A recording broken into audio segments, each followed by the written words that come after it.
Apple introduced its so-called ProMotion displays with 120Hz refresh rate a couple of generations back, but we are yet to see the premium panels trickle down to the more affordable iPhones. This has been a reason for complaints from owners for some time now. Per the latest supply chain report, Apple plans to bring its premium LTPO OLED panels to the cheaper iPhones in 2025, meaning the iPhone 17 and 17 Plus will be the first ones to get it. And since the LTPO panel allows for granular refresh rate control, enabling the ProMotion feature and the dialing down to 1 Hz, Apple will finally add an always-on display to its cheaper models.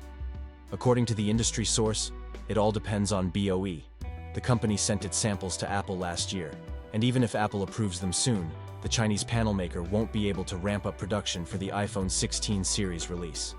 Moreover, various sources claim that BOE has issues meeting Apple's strict standards, so the iPhone 17 series seems like a realistic target for BOE. Let me know in the comments below your thought. That's it for today's video. If you enjoyed it, don't forget to like, comment, and subscribe for more content. Thanks for watching, and I'll see you in the next one.